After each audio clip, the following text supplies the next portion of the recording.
Hello दोस्तों, मैं हूँ रिया खेतानी और लेट्स ट्यूट पर आपका स्वागत है। तो जब आप स्पोकन इंग्लिश सुनते हैं तो आपके मन में पहला ख्याल, पहला पिक्चर क्या बनता है?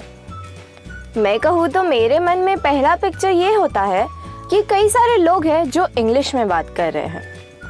अब ये लोग मेरी मदद, मेरी स्पोकन इंग्लिश सुधारने में कैसे कर सकते हैं?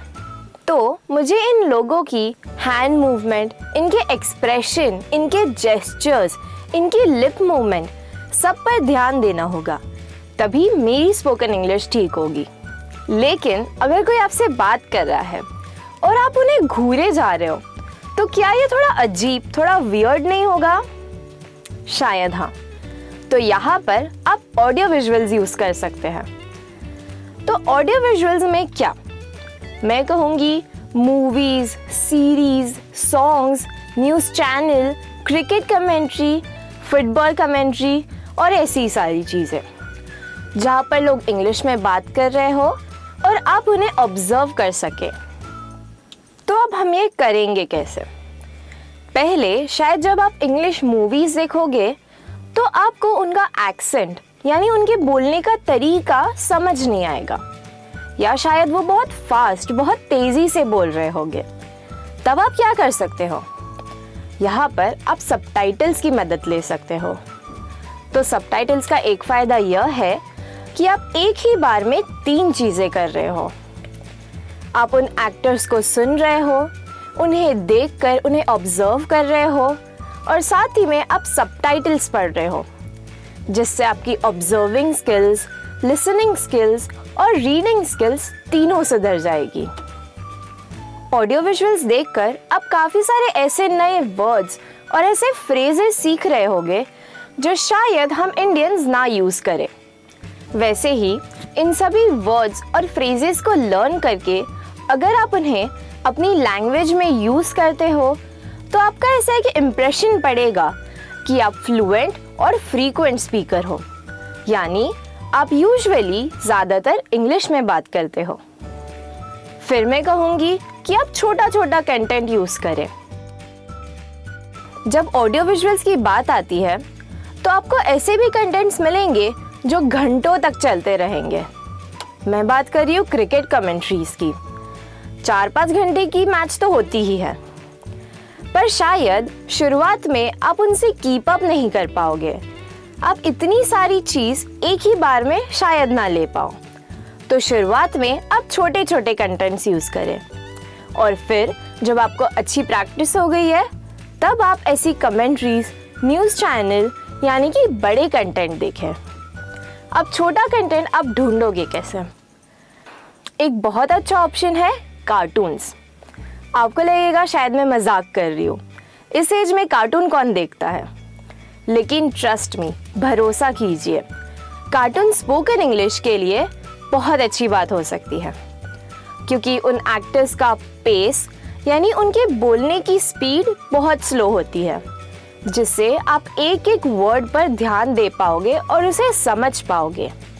और क्योंकि कार्टून्स बच्चों के लिए बना होता है, वो बहुत आसान से शब्द यूज़ करते हैं, जिससे आप हर एक वर्ड का मीनिंग खुद ही समझ लोगे।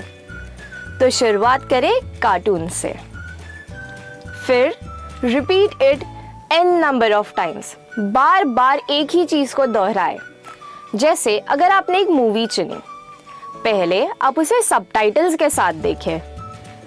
तो जो मैंने पहले कहा था 3 in 1 process, listening, reading and observing, ये स्किल्स आपकी सुधरेगी। फिर आप सबटाइटल्स को निकाल कर सिर्फ उनके डायलॉग्स, उनके एक्सप्रेशंस, उनकी हैंड मूवमेंट्स पर ध्यान दें। अब इतना करने के बाद शायद आपको उनके डायलॉग्स याद हो गए होंगे। तो नेक्स्ट टाइम आप उन्हीं के साथ डायलॉग्स आप खुद बोले। वो स्क्रीन में बोल रहे हैं और आप उनके साथ में बोल रहे हो। इससे आपकी स्पीकिंग प्रैक्टिस होगी। फिर आप ऑडियो को म्यूट करें और खुद ही डायलॉग्स बोले।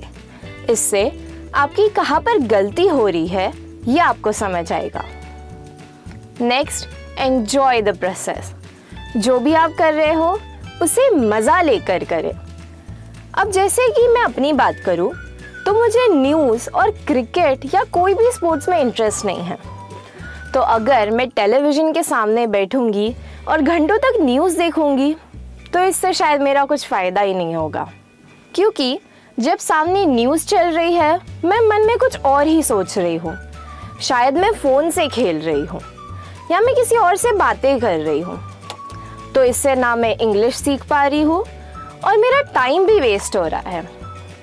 लेकिन मुझे मूवीज़ देखना बहुत पसंद है, तो मैं इंग्लिश मूवीज़ लगातार देखूं तो इससे मुझे मूवीज़ देखने में मज़ा भी आ रहा है और मेरी स्पोकन इंग्लिश भी सुधर रही है।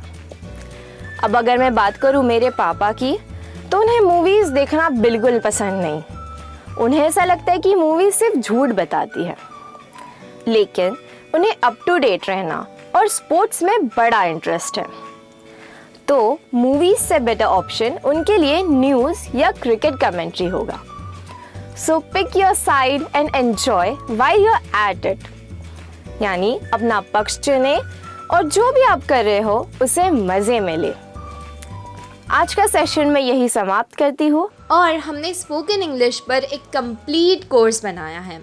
उस कोर्स की और जानकारी के लिए और अपने आप को एनरोल करने के लिए डिस्क्रिप्शन की लिंक पर क्लिक करिए। धन्यवाद। अगर आपको ये वीडियो अच्छा लगा तो इसे लाइक करें, कमेंट पे बताइए आप और क्या देखना चाहेंगे। और अगर आपको मुझसे बात करनी है तो इस व्हाट्सएप नंबर पर टेक्स्ट कीजिए। धन्यवाद।